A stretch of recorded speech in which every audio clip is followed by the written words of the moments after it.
Hey gang, welcome to another Worksheet Solutions walkthrough, and in this video we're going to be going over the worksheet Thermodynamic Escapade. Alright gang, so if you've looked at for anyone that may be new to what a Worksheet Solutions walkthrough is, maybe you've looked at the worksheet, you've looked at the PDF answers, but you're looking for more. You're looking for a detailed answer. Well, you're in the right place. In this video, we're just going to go over the worksheet and you're going to watch me do it, and hopefully maybe you're doing it along with me. So we're going to get all the questions, all the answers, and now an explanation to all of those answers. So we're going to be looking at problems for dealing with Le Chatelier's principle, disrupting equilibriums, and then we're going to look at just some basic thermodynamic questions. In OCHEM, we don't need to be thermodynamic geniuses, but we need to know our fundamentals. And then at the very end, there's a little bit of a, I don't want to call it an enrichment question, but I'm taking a little bit of what's going to come in the future, and I'm just showing it to you right now so that when the future is the present, you're not surprised. All right, let's do it. Okay, gang, so in problem 1 on Thermodynamic Escapade, we are given a series of chemical reactions that are in equilibrium. And before I go on, I just want to say some of these reactions, like the combustion reaction right here, yes, I know, they are much more, they're not in equilibrium. They pretty much go to completion. But I just picked some reactions that I wanted to, they were easy examples, because I just want to make sure you understand, given a reaction at equilibrium, you know how to employ Le Chatelier's principle if some condition with that equilibrium is disrupted. I want you to know how that system will react, because remember, Le Chatelier's principle basically says a system at equilibrium, when disrupted, is going to try to counteract the change. So if we turn up the temperature, the system's going to maybe favor the side where heat is not an input to the reaction, or if we crank up the pressure, the system's going to try to counteract to keep everything the same. Okay, so in letter A, we can see that we are going to crank up the pressure on this reaction, and this reaction is this right here. So remember, Le Chatelier's principle, the system wants to stay the way it was before any change was introduced. So, for example, if we're going to increase the pressure, right, the way the system is going to react to counteract is the equilibrium, and I know I'm using the double-headed arrows, I don't have those on the worksheet, so I apologize, but the system is going to shift to the side that's favored. Because pressure is going up, it's going to go to the side of the reaction where there are less moles of gas, because it wants to keep everything the same. If we increase the pressure where we have more gas, then the system is more, constrained, right? But if the pressure goes up and then we, move to the side of the reaction that has less gas, we kind of stay the same. We stay the status quo. So if we take a look here, we need to just shift where there are quite literally less moles of gas, and we don't need to crunch any numbers. You can say that there are 10 moles of gas on the right side, 4 moles of gas on the left, right?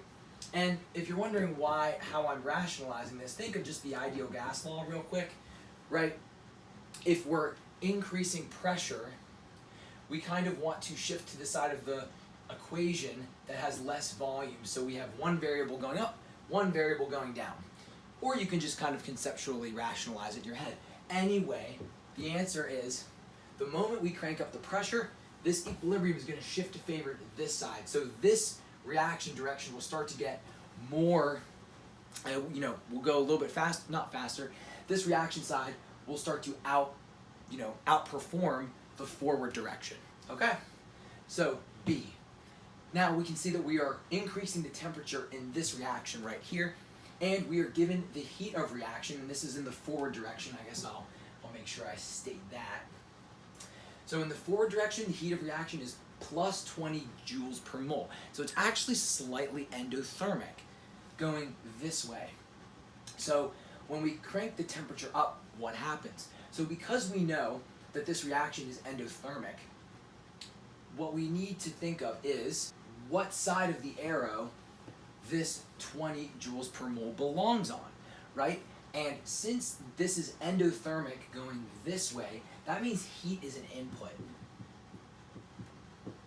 Because we know in a forward direction reaction, when the heat of reaction is negative, energy is given off. So it's on the product side going in the forward direction. However, when it's endothermic, if you want to think of it like this, since it's endothermic, right, we need to put heat in. Heat needs to be on this side because it's consumed in the reaction going forward, okay? Or if you want to think of it, if you're thinking of things in the reverse direction, right, if it's endothermic going this way, it's exothermic going this way, so heat's given off, okay? So if we're cranking up the temperature, what does that do? Well, heat is on this side, right? So if we're adding more of this input, we are shifting, since, right, Le Chatelier's principle, we want the equilibrium, we want the system to stay undisturbed, we want to counteract the change that's being introduced. Since we are adding extra heat, we're going to shift to the side that doesn't have heat as an input, and that is this side. So the equilibrium will actually feed the forward, this change will help the forward direction, this reaction, you know, it will be driven that way, okay? Now, letter C. So, in this situation, we're going to decrease pressure, okay?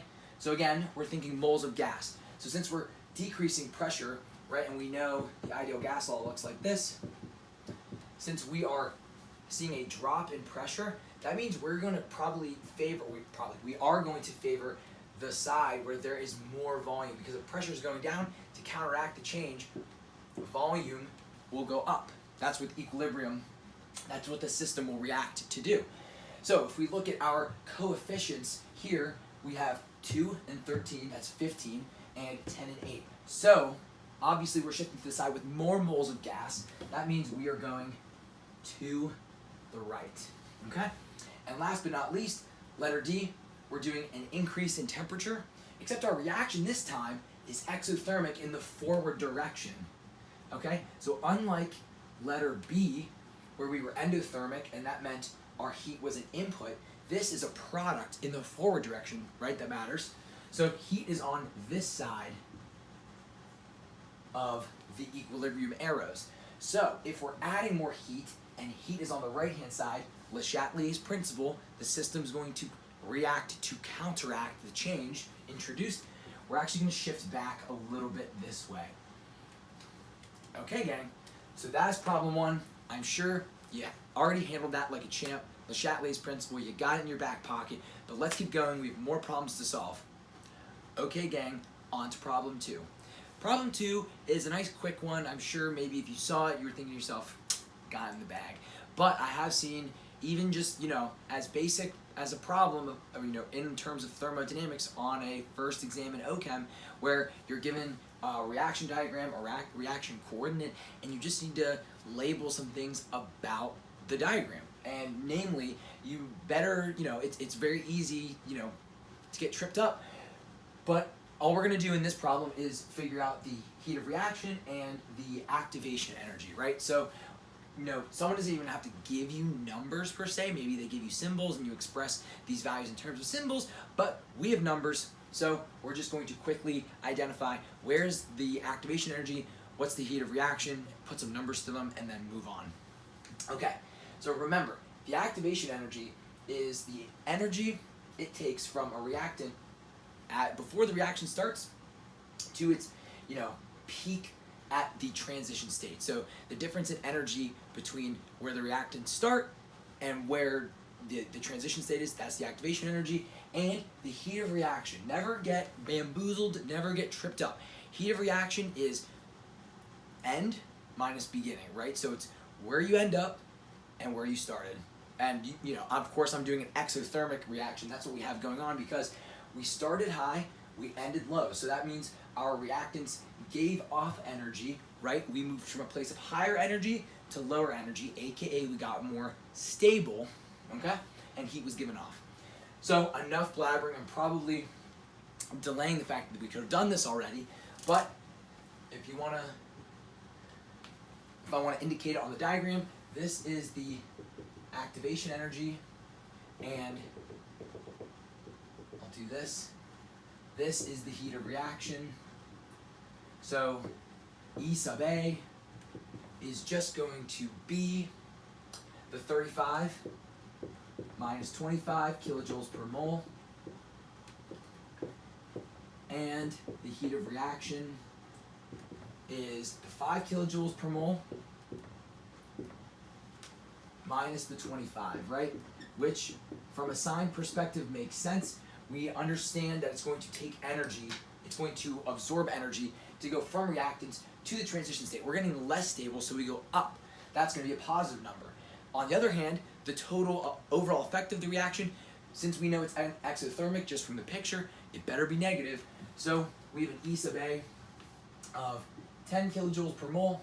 Don't forget your units. And the heat of reaction is negative 20 kilojoules per mole. Handwriting is atrocious, I apologize, but it is just that easy. And on to problem 3. Okay, gang, so in problem 3, it's 2, but in reverse. All we're going to do is, given this information, we're just going to draw a simple reaction diagram, one transition state, because we only got one activation energy, so this should be not that bad. So the very first thing, even if you don't know what you're doing, is just make your reaction diagram, right? So draw a y-axis, draw an x-axis. Remember, on the y-axis, we're always doing energy, and energy is increasing. So with increased energy, right, the higher we get, the more unstable we get. The lower we get, the more stable we get. And then going this way, you can just do reaction progress or time. Doesn't matter. This just means that as this going to the right. Try that again. Going to the right means the reaction is just going on and proceeding. Okay. So things we need to pick out. The first thing is the heat of reaction. It is positive, right? So this is an endothermic reaction. The opposite of what we just looked at in problem 2. So the first thing I'm going to do is I'm going to mark where my reactants are. And it doesn't have to be this low. In fact, it doesn't have to be this low. I just have to be conscious of how much space I have up top. But I just have to know that wherever my reactants are, the products are going to be higher because I'm gaining energy. So, I don't know, let's just up here do products. So it's important to note that this distance right here is the heat of reaction, and I know that is 15 kilojoules per mole, okay? Now, I really just have one more thing to label before I can draw my fancy little curve, and that is the activation energy, right? So I can probably just put, again, it doesn't have to be accurate. It just needs to be close enough, and you need to just label things appropriately. So you can see I'm kind of pushing up into here, but I need this distance right here, my E sub A, to be 30 kilojoules per mole. Okay? And obviously I'm going up in energy, so right here is my transition state. So if I go ahead and draw my curve, which is not it's not as good as it is when the computer does it for you, but you can see I've nailed down all the characteristics that were given to me. It's an endothermic reaction, so I know I went up 15 kilojoules per mole in energy, right? My reactants actually gained energy as they went to products, and even more than that, we had to go even higher because the activation energy is greater than the heat of reaction. So we had to go higher, and then we went back down to our products, but still above where we started, okay? So that's it with problem 3. A distant memory, it's history. We still have 4 to 5 to go, so let's hit it. Okay, gang, in problem 4, it's quick and it's easy and it's simple, I promise. So we're given 3 structures. I'm giving you 3 structures, and I'm telling you how stable they are. 1, this is the most stable. 2nd stable, most unstable, right? And I'm just asking you to draw a sketch and energy diagram and just rank them relative to each other. So no numbers, just relative positioning is all we need, just like we did in the 2nd thermodynamic video on jOeCHEM. So this is really just me trying to hammer home the idea. It is seriously so easy to look at an energy diagram, even when you're just trying to put things relative to one another. You just think, is something stable that's good? And on a graph, usually like going up means better, right? Good. And that's not the case. Remember, on our energy diagrams, going up on the y-axis means increasing energy, but that means that a molecule has more energy, which means it's more unstable because it's more reactive, because in a perfect world, compounds want to give off energy, right, in exothermic reactions and get to a lower energy state where they're stable and happy and unreactive. So, in this problem, all I was really looking for is 1, 2, and 3.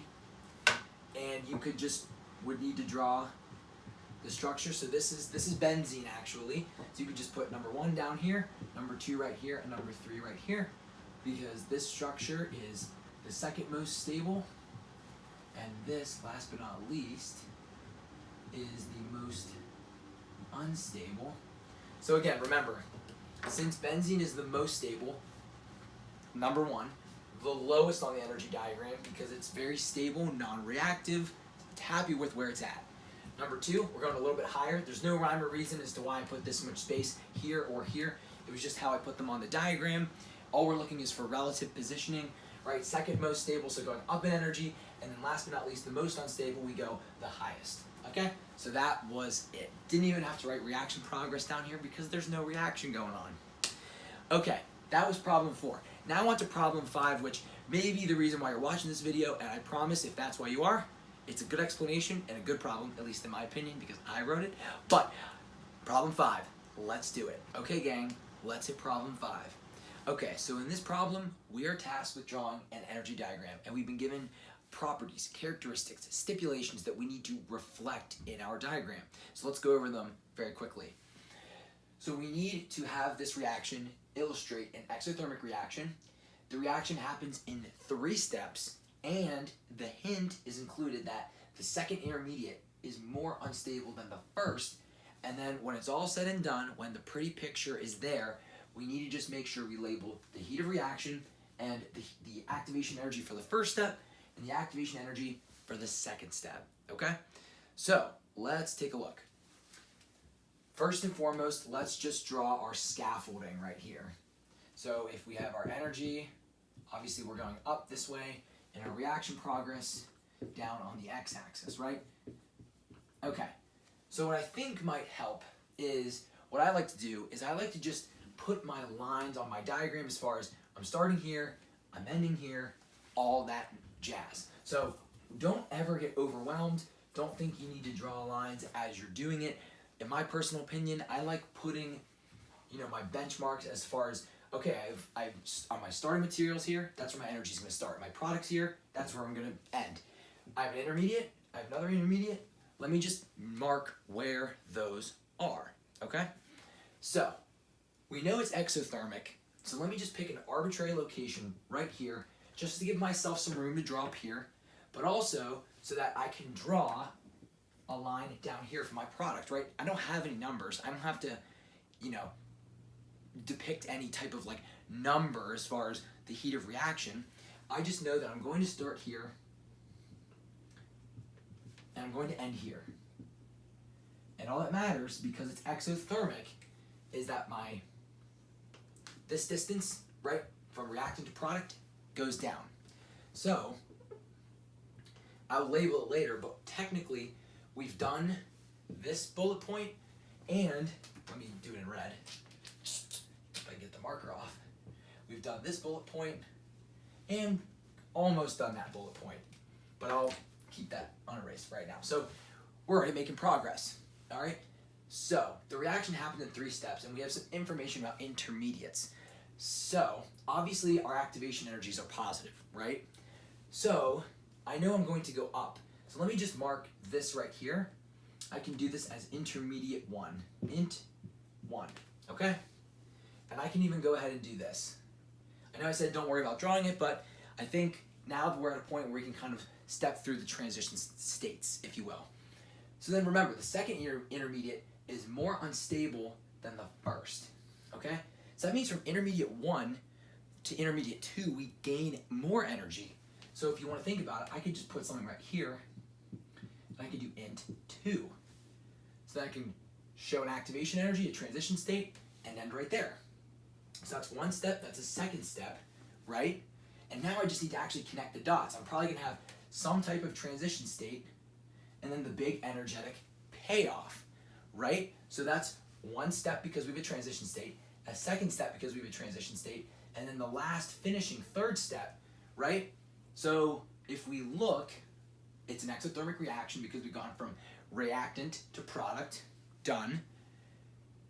We see that 3 steps, and the second intermediate is more unstable than the first. So we made sure to include an energy increase from the reactant to intermediate 1, and we stopped and said, okay, is the second intermediate going to be higher on the energy diagram or lower relative to the first intermediate? Well, we were told it's going to be higher because it's going to be more unstable. So we went up in energy and ended right here, right? This is the energy difference between intermediate 1 and 2. And then we didn't even have to think really, we just needed to connect the dots between the second intermediate and the product as long as we showed some type of activation energy. Remember, there's going to be a transition state because there's 3 steps. That means we have 3 transition states. So we just need to label now and we're golden. So I'll even do it on the right hand side, but it's here that we have the heat of reaction. No numbers, right? Just heat of reaction. It is here that we have E sub A1, and I'll do this in red. It is here. So remember, we went from here to here, that's E sub A1. Now think about this, right? We're not starting from here. Oh wait, oh my goodness. I'm so sorry, gang. Whoa, whoa, whoa, whoa, whoa, whoa. See, I was in a heat of reaction mindset. Yikes, yikes, yikes. When I have too many markers. It's here to the transition state, right? This is the activation energy. I apologize. That's E sub A1. Where you're starting to the transition state, that's the energy you need to get over that hump. I apologize. Okay, so now, same mindset. Going from intermediate 1, I'm just trying not to draw over that black line and ruin my marker. All the way up here, that is E sub A2. Again, I apologize, right? Activation energy is from where you're starting to the transition state because you need that much energy to get over the hump to then get to your intermediate. So we have E sub A1, E sub A2. They didn't even ask for E sub A3, but it would be this right there, okay? And then we have the heat of reaction overall labeled. So I hope at this point you are feeling strong in your thermodynamic fundamentals because you should feel that way because I feel like this worksheet took you from Le Chatelier's principle all the way through knowing how to position things relative to one another on an energy diagram, all the way through actually putting a reaction coordinate together for a multi-step reaction. You will have to do something like this. I guarantee it in the future. So trust me on that. If you're watching this video, I want to say thank you because that means you've thrown me some money and supported jOeCHEM. So thank you so much for letting me help you and taking me along for your organic chemistry ride all the way, from the beginning to the end. I hope I'm there. And more importantly, I hope to see you all in the next video.